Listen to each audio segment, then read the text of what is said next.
네, 학생 여러분, 세 번째 강의 시간입니다. 아, 일주일에 이제 제가 이제 세 번씩 그 30분 정도의 이제 강의를 동영상을 녹화를 해서 올리는데요.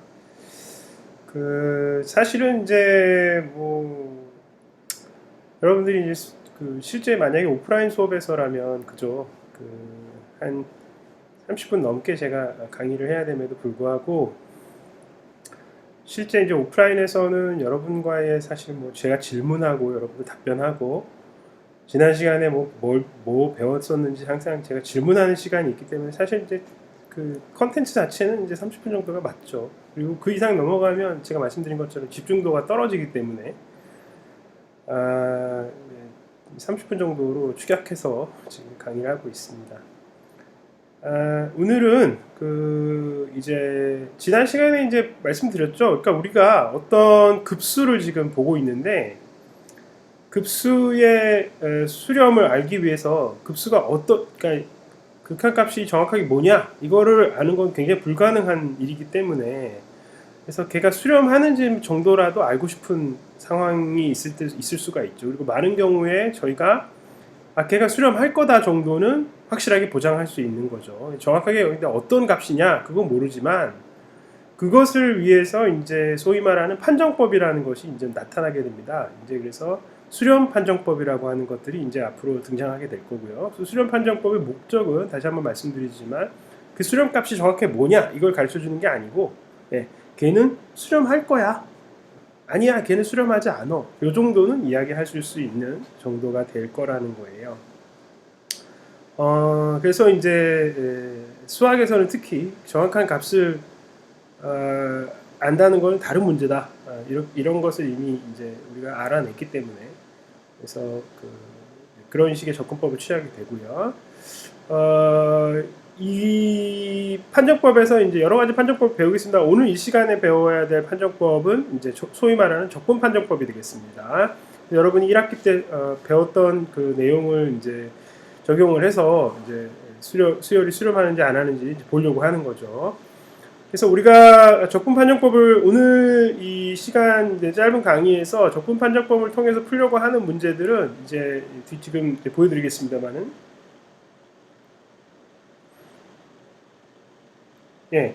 얘입니다. 얘. 저희가 오늘 이번 시간에 풀고 싶은 문제 뭐냐? 바로 그 n 로그 n 분의 1이 어떻게 될 것이냐? 이것을 이것의 이제 수렴 발산을 논할 수 있느냐 이런 겁니다. 이게 이제 직관적으로 보면 n 분의 1은 발산했지만 로그의 n이 곱해졌으니까 이거 혹시나 수렴할 수도 있을 것 같은데 이런 생각을 할 수 있거든요. 이제 보면 여러분이 잘 보시면은 왠지 수렴할 것 같기도 하고 왜냐하면 로그 n이 막 무한대로 가는데 분모가 점점점 0으로 가는 속도가 n분의 1보다는 훨씬 빨리 0으로 가니까 이거 왠지 그럴 것 같다 이런 생각을 할 수가 있거든요. 근데 이제 이거를 정확하게 판정하는 것으로 가장 적합한 것 중에 하나가 바로 적분 판정법이라고 하는 겁니다. 그래서 오늘 적분 판정법의 응용을 통해서 이제 이 문제를 풀려고 해요. 그래서 그러면 우선 이제 적분 판정법의 내용이 뭔지를 봐야 되겠죠. 적분 판정법은 이제 우리가 지난 1학기 때 7장 8절에서 배웠어야 할 이상적분이라는 내용과 관계가 있습니다. 이상적분 이것을 이제 improper integral이라고 그러는데요. 여기서 보면 여기서 이상하다는 게 뭐 저기 괴이하다 이런 게 아니고 사실은 이제 우리가 구간에서 정의하는 적분을 뭐라고 부르냐면 영어로 proper integral이라고 그래요. proper는 뭐예요? 적당한 적분이다 이렇게 뭐 굳이 번역을 하자면은 적당한 거고 improper는 뭐예요? 부적당한 적분이다 이렇게 되는데 이거를 한문으로 번역하는 과정에서 이상적분이다 이렇게 얘기를 했습니다. 그래서 이 용어가 굳어졌는데 영어로는 improper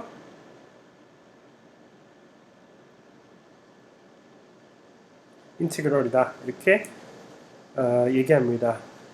진짜 오리지널 발음은 인테그랄이 아니라 이네그럴인데요. 이네그럴 T 발음을 죽이는 게 이네그럴이라고 하는데 우리는 사실 좀 그렇죠. 인테그랄이라고 배웠으니까 그래서 인테그럴 그 영국식 발음을 좀 따라서 인테그럴이라고 하겠습니다.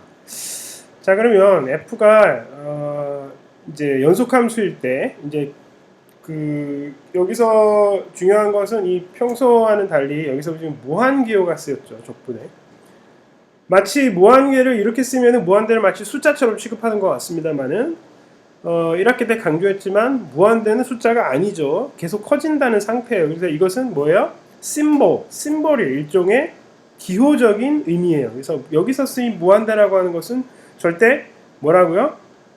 어퍼 리밋이나 로어 리밋, 즉 말하자면은 상한과 하한, 적분에서 정의하는 상한과 하한하고는 전혀 다른 개념이다. 이것은 심볼릭, 즉 기호적인 의미를 가지는 것이지 이것이 정확한 어떤 숫자적인 의미를 가지는 것은 아니다. 이렇게 보시면 되겠습니다. 이것은 순전히 그래서 symbolic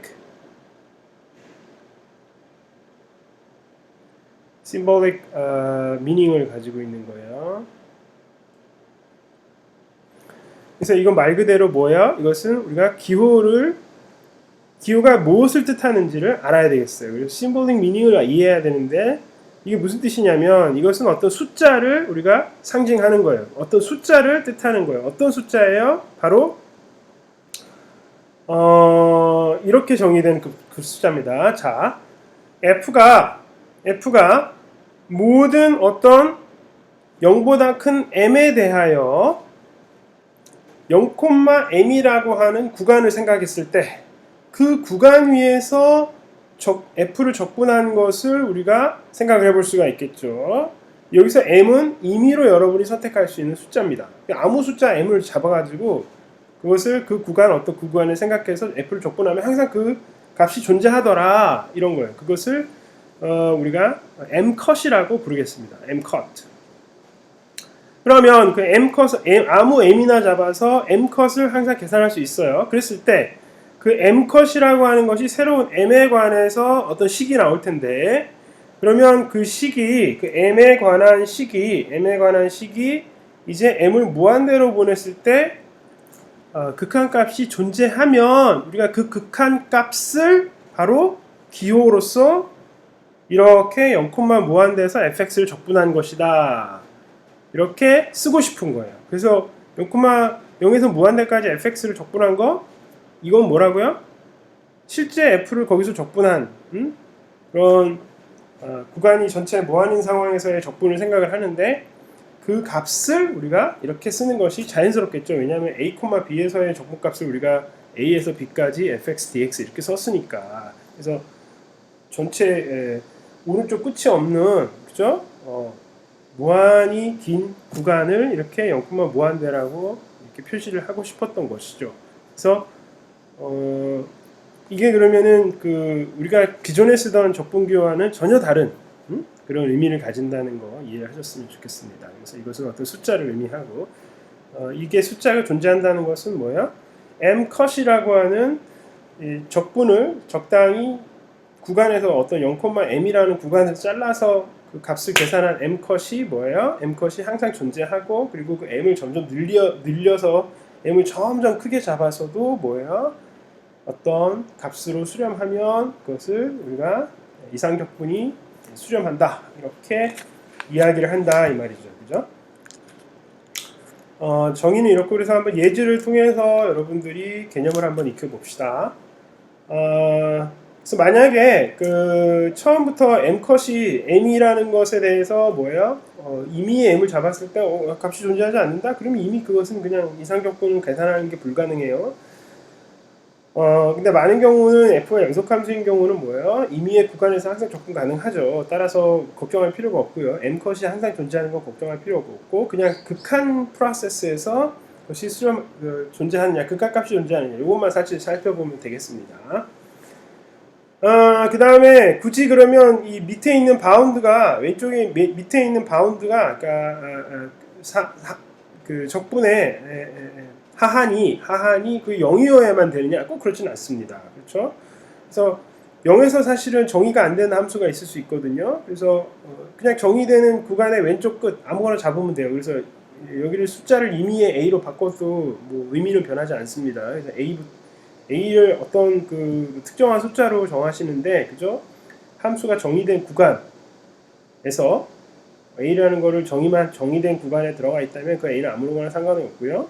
a는 어떤 고정된 숫자이기 때문에 무한히 커지게 되면, 그죠? 어차피 m컷이라고 하는 것은 굉장히 큰 a보다 엄청나게 큰 수에 대해서 우리가 적용하는 거예요. 그래서 정의역에 따라서 꼭 0일 필요는 없다. 0이 그냥 아무 숫자로 바뀔 수도 있다. 이렇게 보시면 되겠습니다. 그러면 이제 x분의 1이라는 함수가 이제 이상적분이 존재하는지 한번 보시죠. 그러면 이 x분의 1이라는 함수는 이상적분이 존재하는가? 그럼 이제 제일 처음에 해야 될 일은 이제 아까 말씀드렸지만 m컷을 계산하는 거예요. m컷. 첫 번째는 m컷을 봐요. m컷.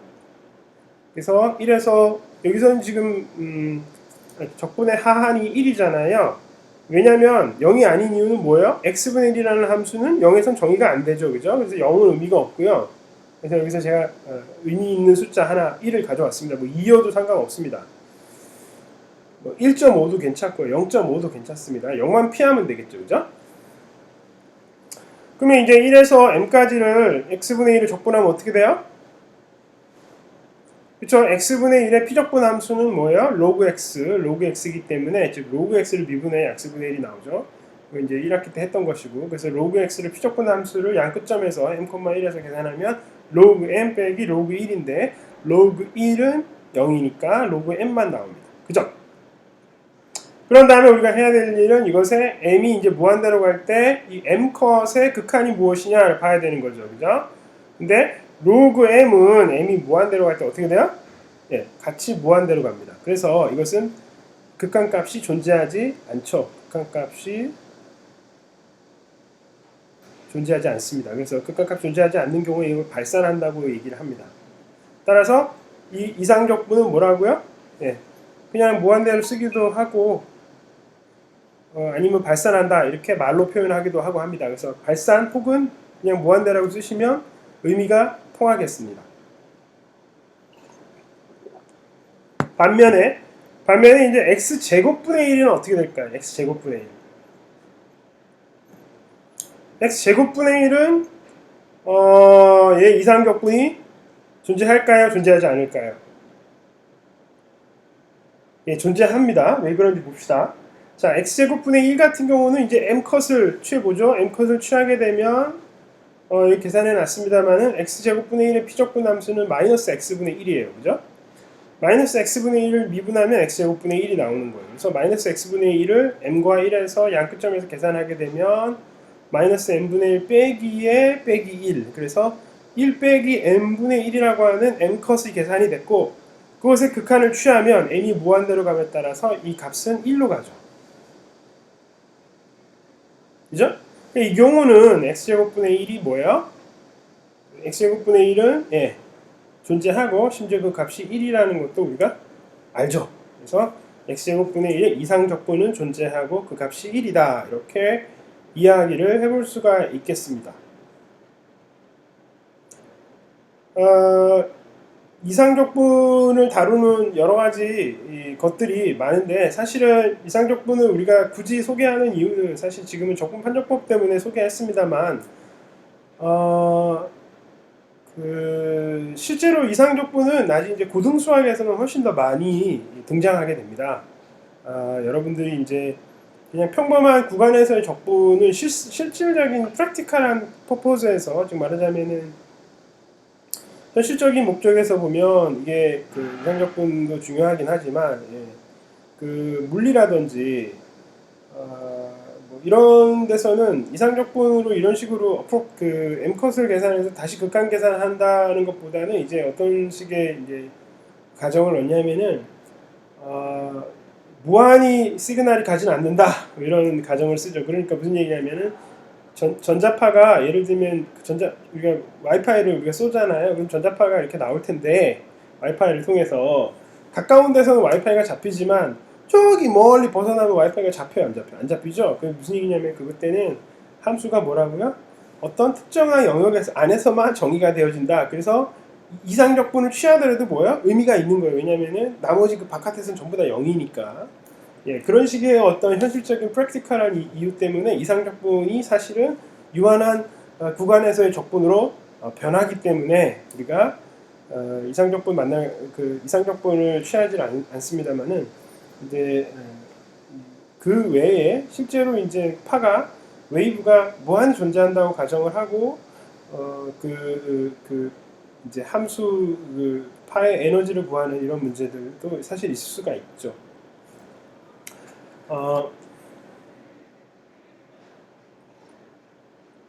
그래서 많은 경우에는 익스포넨셜 디크리징 한다고 그러는데 함수가 예를 들면 이제 폴리노미얼 디크리징 하느냐 익스포넨셜 디크리징 하느냐에 따라서 익스포넨셜 디크리징 하게 되면 항상 이제 이상적분이 존재하는 거죠.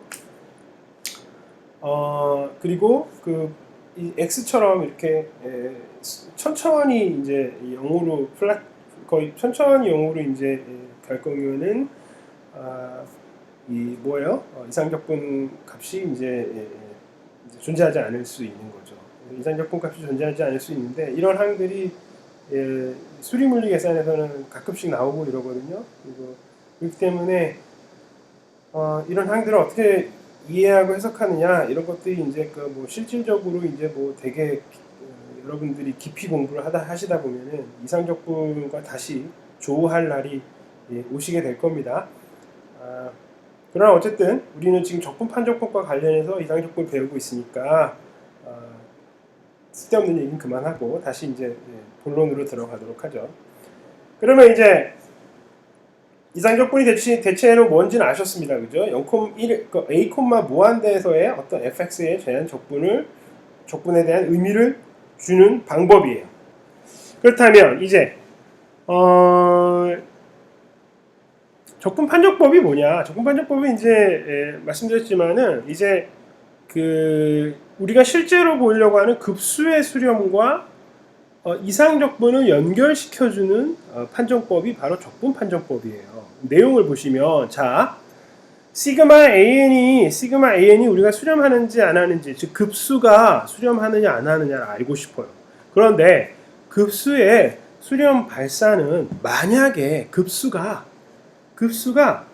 어떤 함수 f가 있는데 거기에 자연수 값을 대입해서 즉 n을 대입해서 an이라고 하는 것을 얻는 형태라면 예를 들면 n분의 1 같은 거요. n분의 1 같은 거는 뭐예요? x분의 1이라는 함수에다가 n을 대입한 거죠. 그래서 an이 어떤 함수에다가 n을 대입해서 얻은 상황이라고 가정한다면 이때 이 함수 fx에서의 이상적분의 수렴 발산 여부가 급수의 수렴 발산과 필요 충분한 조건이다 이 말이에요. 즉 fn이 an이 상황에서는 시그마 an이 수렴하는 것은 f의 이상적분 값이 수렴하는 것과 마찬가지 얘기고 시그마 an이 발산하는 얘기는 이상적분이 발산하는 것과 같다 이 말이에요. 우리가 이제 살펴봤지만 자 시그마 n분의 1이 뭐예요? 조화급수로서 발산했었어요. 그 다음에 x분의 1도 이상적분으로서 발산했죠. 존재하지 않았잖아요. 그러니까 이것은 얘가 발산하니까 얘도 발산하고 그 다음에 x제곱분의 1 같은 경우는 그때 시그마 n의 제곱분의 1은 뭐라고 그랬어요? 요거는 뭐예요? 바로 x제곱분의 1이라고 하는 함수가 연결되죠. 그래서 이상적분 x제곱분의 1의 dx 1, 무한대 요거는 뭐예요? 요거는 수렴했잖아요. 그러니까 역시 이것도 n제곱분의 1도 수렴한다. 이와 같이 해서 우리가 두 개의 함수들을 어떤 함수 형태에서 나오는 급수에 대해서는 급수의 수렴을 알기 위해서는 이상적분을 associate된 관련된 함수의 이상적분을 조사하면 되겠다 이 말이죠. 예, 맞습니다. 그래서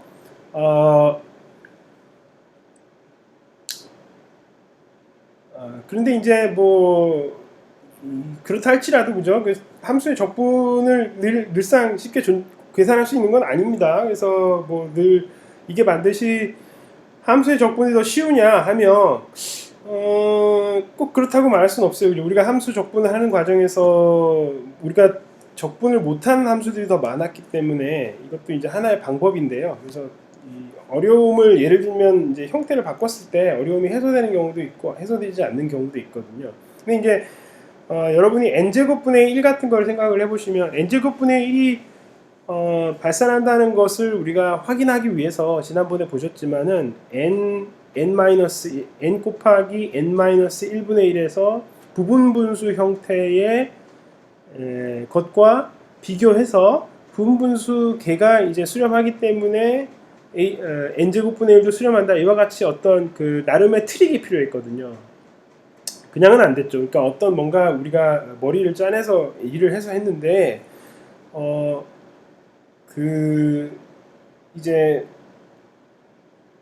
그때 쓰였던 어떤 에너지, 그때 트릭을 시그마 n제곱분의 1이 수렴한다는 것을 알기 위해서 뭔가 들였던 노력을 이 적분 판정법을 발견하는 데 노력으로 전이시켰다고 생각을 한다면 x제곱분의 1이라고 하는 함수는 상대적으로 적분 판정법에서는 무지무지 쉬운 함수잖아요. x제곱분의 1은 그냥 적분하면 x분의 1이니까 마이너스 x분의 1이니까 그것의 수렴 이상적분은 어려운 게 아니거든요. 그러면은 이상적분 자체는 쉬웠는데 그러면은 세상에 공짜는 없으니까 시그마 n제곱분의 1이 수렴한다는 걸 아는데 들어갔던 에너지는 어디다 그러면은 이전이 됐느냐? 바로 이 적분 판정법이라고 하는 내용, 그죠? 이 적분 판정법이라고 하는 내용 자체가 가지고 있는 그 어려움, 그죠? 적분 판정법 그러니까 제가 이유를 밝히지 않았잖아요. 그러니까 왜 시그마 n의 발생과 이 적분 함수 어소시에이트된 함수 간의 수렴 여부가 왜 서로 필요 충분한 조건인지를 제가 증명하지 않았습니다. 이걸 증명할 때는 뭐예요? 역시 에너지가 들죠. 그 에너지가 바로 적분 판정법이 이 적분 판정법을 증명하는 과정으로 넘어간 거예요. 그 어려움이. 그래서 급수를 적용하는 데 있어서 어려운 어떤 그 적분할 것인지 수렴할 것인지 수렴하지 않을 것인지에 대한 어려움을 어떻게 적분 판정법으로 전이시켰어요. 적분 판정법에 에너지가 투여된 거죠. 그죠? 그러니까 우리가 망치로 무슨 막 박으면 내가 힘들잖아요. 내 팔이 힘든데 드는 에너지는 사실 어디로 간 거예요? 그 기계 만드는 대로 쓰였죠. 그 기계 만드는 전기 드릴 만드는 기계로 이제 우리가 전기 드릴을 이용을 해서 하는데 사실 전기 드릴이 어떻게 만들어졌는지 공부하는 사람은 없잖아요. 근데 어쨌든 우리는 전기 드릴 같은 걸 만들어야 되는 사람이라서 사실 공학자가 아니거든요. 공학자는 뭐예요? 공학자는 전기 드릴 만들어서 전기 드릴로 그냥 뭐 박으면 되는 사람이에요. 근데 이제 기초과학은 뭐라고요? 전기 드릴 같은 걸 만들어내야 되기 때문에 즉 미래에 여러분들을 해야 되는 일은 뭐냐면 이 적분 판정법 같은 거를 만들어내야 되거든요. 적분 판정법을 써먹는 물론 사람도 있어야 되지만 그런 사람들이 뭐예요? 공학자들이고 기초과학자들은 좀 더 어려운 일을 하는 거예요. 만들어내야 되는 거죠. 제가 여러분들 심심할까봐 조금 농담도 해봤습니다. 그래서 그럼 오늘 목표가 뭐였어요? 네, 바로 이 급수 n 곱하기 로그 n분의 1이 어떻게 될 것인가? 이제 배운 내용을 써먹어야 되겠죠. 우리가 어떤 내용을 배웠습니까? 바로 이 급수가 어떤 함수에서 n을 대입해서 오는 형태라면 뭐라고요? 어떤 그 함수의 이상적분을 계산해서 해보면 되겠다. 그거였죠. 그래서 적분 판정법을 적용해보자고요. 그러니까 n 로그 n분의 1이 바로 어떤 이게 왜 발산하는지 수렴하는지 이게 잘 정확하게 좀 쳐다보기가 힘들잖아요. 그래서 쉽지가 않기 때문에 그래서 그렇다면은 이거 보자 이거죠. 그래서 x 적분 판정법을 이제 보자면 어떻게 하는 거예요? 그러니까 n 로그 n분의 1이니까 어떤 함수에다가 n을 집어넣어서 얘가 나온 거예요? 그렇죠? 여기 나왔지만 x 로그 x분의 1 여기다가 n을 대입해서 나온 게 이거예요. 그죠? 그러니까 우리가 봐야 되는 건 뭐예요? 예. 요 함수의 이상적분을 봐야 되는 거예요. 급수를 보기 위해서. 여기서 2는 그다지 중요한 숫자가 아닙니다. 그래서 그렇게 중요한 숫자는 아닌데, 그럼 이제 다시 이제 요것을 보기 위해서는 요것의 수렴 여부를 알기 위해서 뭐라고요? mcot을 봐야 되겠죠? mcot. 자, mcot을 계산합니다. 그래서 2에서 m까지 x 로그 x분의 1을 적분해야 되겠습니다.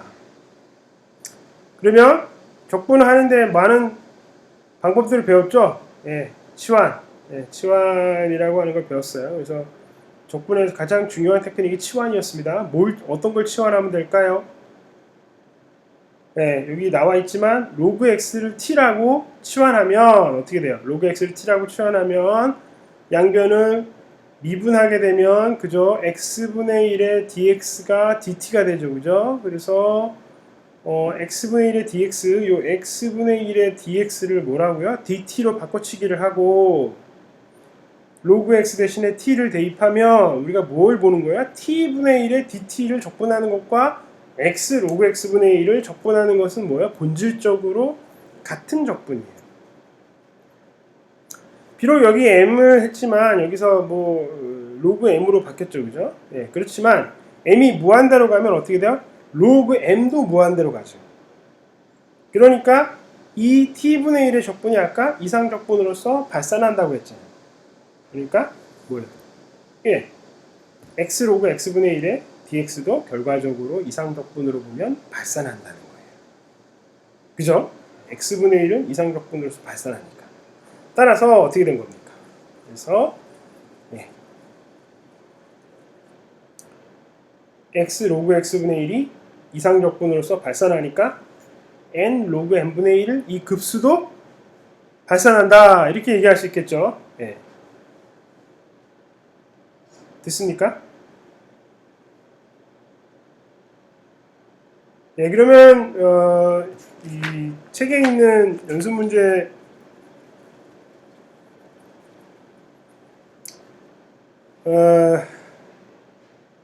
그러면 이제 책에는 이제 이거보다 좀 더 연습 문제가 이렇게 나와 있어요. n 로그 n의 로그의 로그 n. 자, 요거 여기 책의 연습 문제 30번. 책에 있는 연습 문제 30번. 요건 어떻게 풀까요? 여러분 예상은 뭡니까?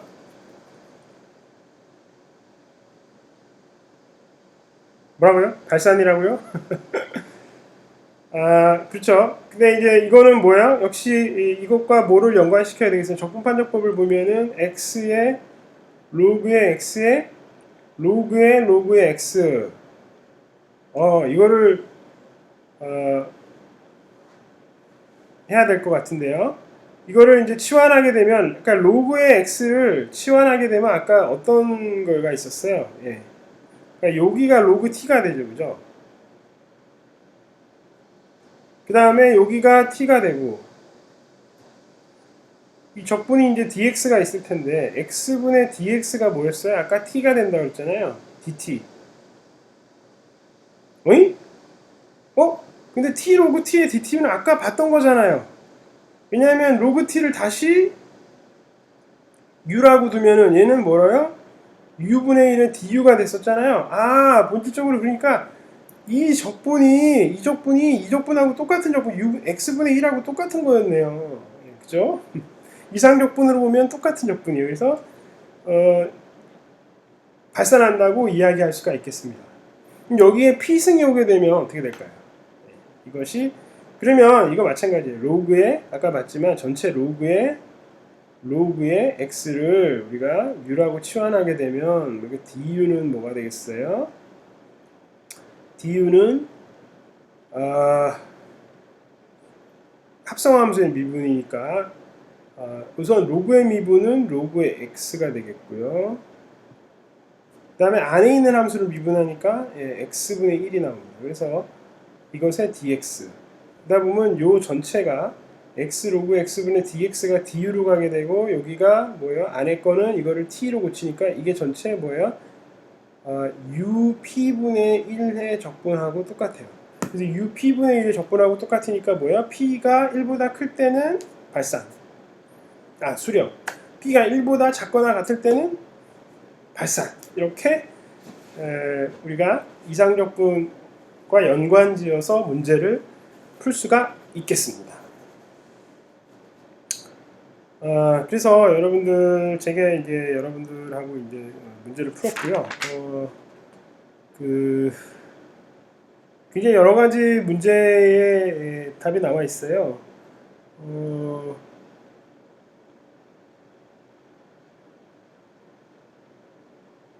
연습 문제들이 뭐 생각보다 재밌는 문제들이 많은데